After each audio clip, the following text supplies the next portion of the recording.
সুপ্রভাত। আজ প্রখ্যাত রবীন্দ্র জীবনীকার প্রভাত কুমার মুখোপাধ্যায়ের পুণ্য জন্মদিন। 1892 সালের আজকের দিনে তিনি নদিয়ার রানাঘাটে জন্মগ্রহণ করেন।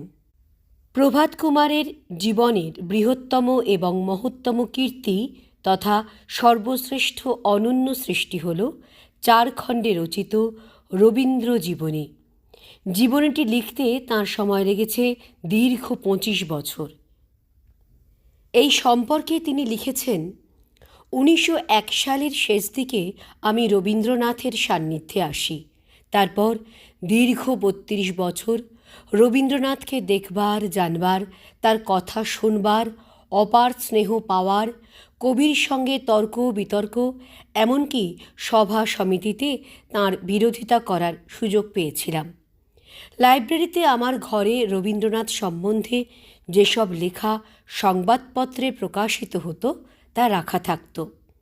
রবীন্দ্রনাথ সেই সব লেখার ক্লিপিংস আমার হেফাজতে রেখেছিলেন। আমি একজন সহকারীর সাহায্যে সেগুলো সাজানো গোছানো করতাম। তারপর খণ্ডে খণ্ডে তা বাঁধিয়ে রাখা হতো। এই সব খণ্ডগুলির দিকে তাকাতাম আর ভাবতাম, এগুলিকে ব্যবস্থা করব না।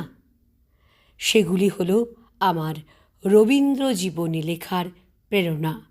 আজ রবীন্দ্র জীবনীকার প্রভাত কুমার মুখোপাধ্যায়ের পুণ্য জন্মদিনে প্রত্যুষা জানায় আনত শ্রদ্ধা। জুলাই মাসে প্রত্যুষার বিষয় ভাবনায় রয়েছে জীবন মানে পদ্ম পাতায় জল। লিখছেন ডাক্তার সুবল দাস, দাঁতঘর, ক্রান্তিহাট, জলপাইগুড়ি থেকে। দিশারি প্রত্যুষা। জীবন মানে পদ্ম পাতায় জল, বাতাসের দোলায় করে টলমল, জানি না থামবে কখন হৃদয়ের স্পন্দন, প্রাণ পাখি দিয়া ফাঁকি পালাবে কখন, আকাশে দিবা শেষে আঁধার যেমন আসে, জীবনের নিঃশ্বাস তেমন মরণেতে মিশে, জন্মিলে মরিতে হবে কথা মিথ্যা নয়, কর্ম অনুসারে ফল ফলিবেই নিশ্চয়, বিষয় আশয় সহায় সম্পদ পড়ে রবে, খালি হাতে এসে খালি হাতেই যেতে হবে, বিধির লীলা খেলা বোঝা মুশকিল, অমৃতের পুত্র মানুষকে কেন করল মরণশীল, অকালে ঝরিয়া পড়ে কত শত প্রাণ, কেউ জানে না কখন যে কার আসিবে সমন, ভাবি অনুক্ষণ এ জীবন কি আর পাবো, কোথায় ছিলাম কোথায় যাব, জীবন খেলার পুতুলি সংসার খেলা ঘর, খেলা ফেলে যেতেই হবে আয়ু ডুবলে পর, আশা নিয়ে ফোটে কত মালতী বকুল,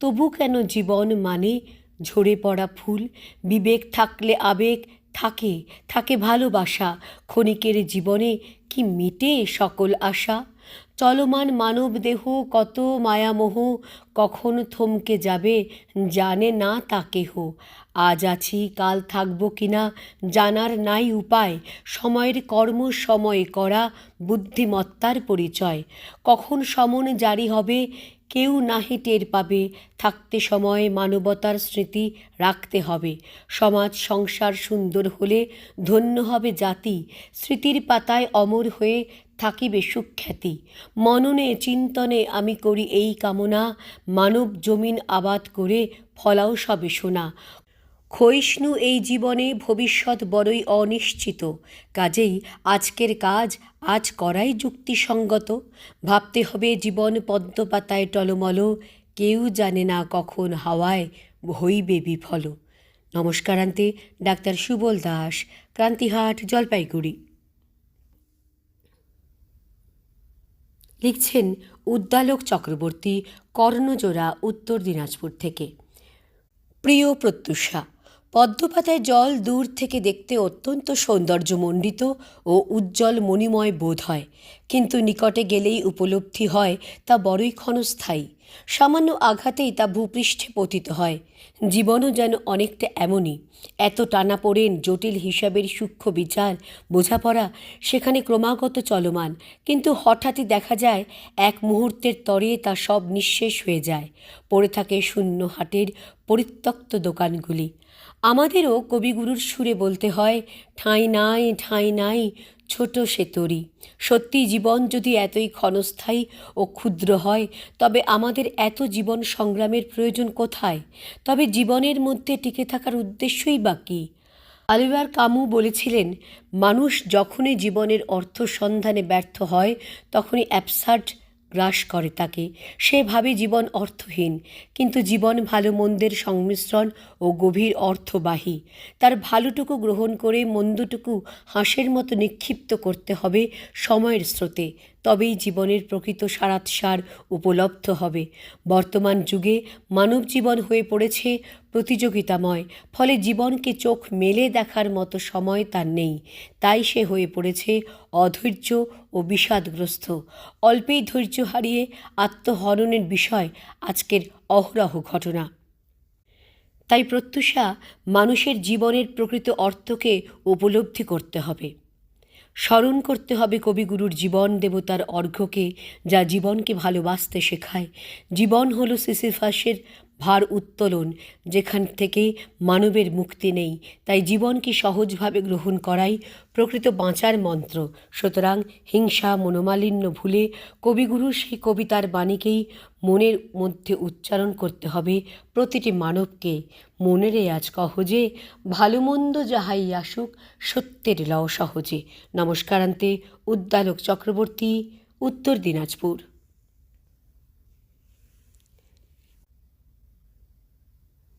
লিখছেন রানী ভবানী মিশ্র, জয়পুরা, দাঁতন, পশ্চিম মেদিনীপুর থেকে। প্রিয় প্রত্যুষা, জীবনটা তো দেখা হলো শুধুই কেবল কোলাহল। হ্যাঁ প্রত্যুষা, আজ প্রৌঢ়ত্বের দোরগোড়ায় দাঁড়িয়ে মনে হচ্ছে জীবন বড়ই ক্ষণস্থায়ী ও কোলাহলপূর্ণ। মুহূর্তের মধ্যে আমি আমার এত প্রিয়জনদের হারিয়ে যাওয়া দেখেছি যে দেখে দেখে মনটা মাঝে মাঝে ব্যাকুল হয়ে উঠেছে। ঈশ্বরের কাছে কতবার যন্ত্রণায় আকুল হয়ে প্রশ্ন রেখেছি, তুমি কি আদপেই আছো? যদি থেকে থাকো তাহলে এত হৃদয়হীন কেন? এই তো সেদিন সুস্থ সবল শরীর তাজা মন নিয়ে সবাই তাদের গন্তব্যস্থলে যাবে বলে বিমানে উঠেছিল, কিন্তু কিছুক্ষণ বাদে আগুনে ঝলসানো দেহগুলোকে চেনাই গেল না। এই ছিল, এই নেই, সবই যে হারালো, রেখে গেল শুধু যন্ত্রণার কান্না, যে কান্না আমৃত্যু ভোলা যাবে না। মধুকবি কবেই লিখে গেছেন, চিরস্থির কবে নীর হায় রে জীবন নদে। কচু বা পদ্মপাতায় এক ফোঁটা বৃষ্টির জল যেমন টলমল করে, একটু এদিক ওদিক হাওয়া দোলা দিলে টুপ করে ঝরে পড়বে, আমাদের জীবনটাও তাই। মহামারী, করোনায় মৃত্যুর হাহাকার আমাদের সবাইকেই যন্ত্রণাবিদ্ধ করেছে। আবার পথ চলতি মানুষের হঠাৎ অ্যাক্সিডেন্ট দেখে আমরা বোবা কান্নায় ভেঙে পড়ি। এভাবেই সবার জীবন এগিয়ে চলে, সুখে দুঃখে ভালো মন্দে, কান্না হাসিতে। আমাদের সবার জীবন যেন কোনো অদৃশ্য সুতোয় বাঁধা, একটু টান পড়লেই ছিঁড়ে যায়। এই তো জীবন। সবাইকে বৃষ্টি ভেজা ভালোবাসা জানিয়ে নমস্কারান্তে, রানী ভবানী মিশ্র, পশ্চিম মেদিনীপুর।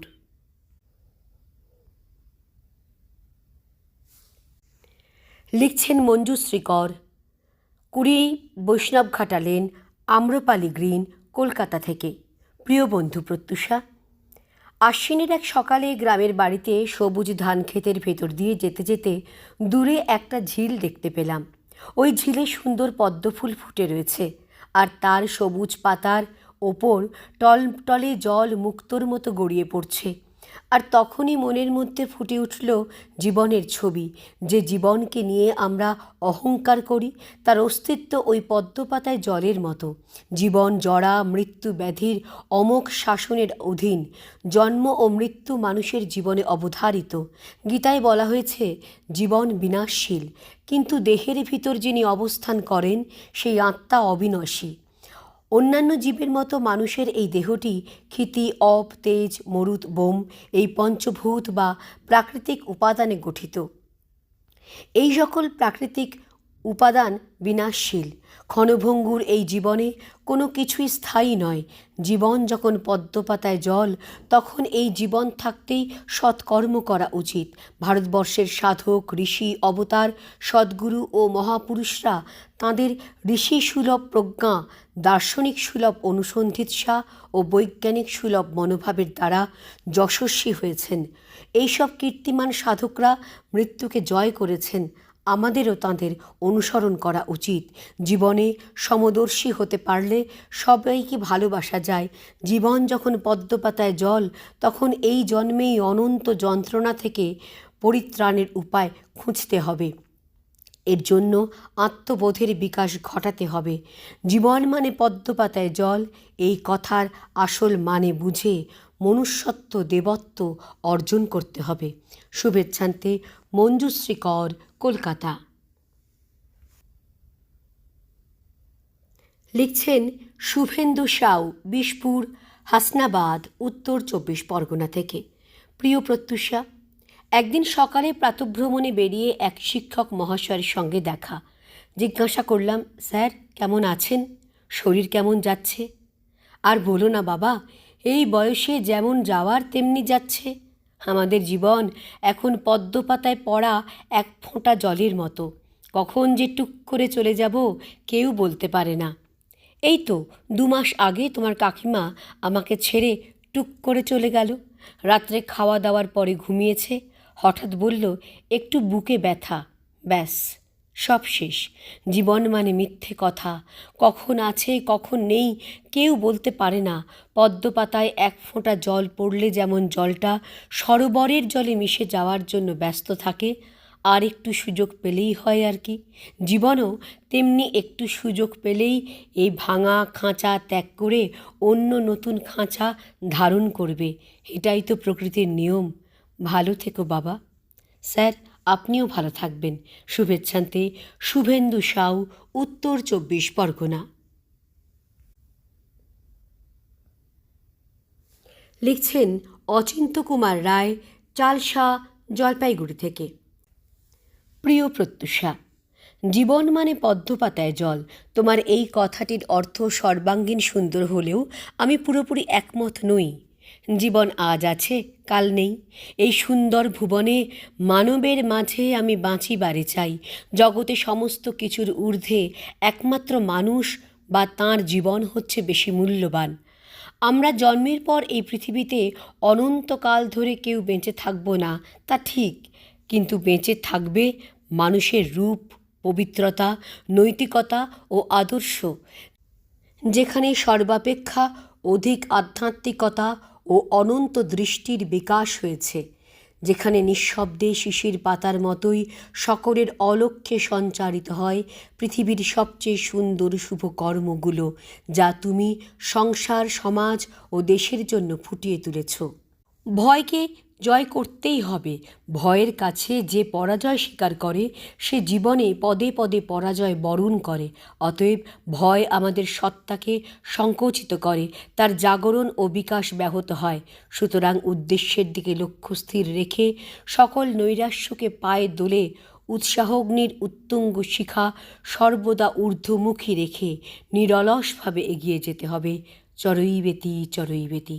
নিবেদনে অচিন্ত কুমার রায়, চালসা, জলপাইগুড়ি। আজকের শেষ ভাবনা লিখে পাঠিয়েছেন সজল কর্মকার, আদিত্যপুর, শান্তিনিকেতন, বীরভূম থেকে। প্রিয় প্রত্যুষা, জীবন তো দুদিনের হাসি কান্নার খেলাঘর। কে আর বোঝে সে কথা? সবাই ভাবে আমরা অনন্তকাল বেঁচে থাকব, আসলে মরে যাব। এই চরম সত্যটা চরমভাবে মেনে নিতে পারে না ওই যে মায়ার টান। তাই নিত্যদিনের ছোটাছুটি, দর কষাকষি, টানাটানি, মারামারি, টাকার পিছনে নিত্যদিন ঘুরপাক খেয়ে মরা। এমন চায় না এই মায়াময় সুন্দর পৃথিবী ছেড়ে যেতে। যখন খুব অসুস্থ হই তখন উপলব্ধি করতে পারি জীবন কত ছোট ও ক্ষণিকের। উদাসী বাউল গায়, আজ মরলে কাল 2 দিন হবে। লোকে বলবে বাসি মরা। হাড়, রক্ত, মাংসের তৈরি এই নশ্বর দেহ একদিন পঞ্চভূতে বিলীন হবে। তাই জীবন থাকতে এসো কিছু সৎ কর্ম করে যাই। ধন্যবাদান্তে সজল কর্মকার, বীরভূম।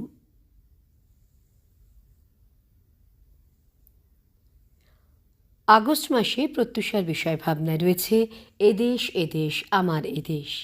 প্রত্যুষাকে আজ ঘরে ফিরতে হবে। আজ প্রত্যুষাকে এখানেই বিদায় দিন। প্রত্যুষা আবার আগামী প্রত্যুষে। নমস্কার।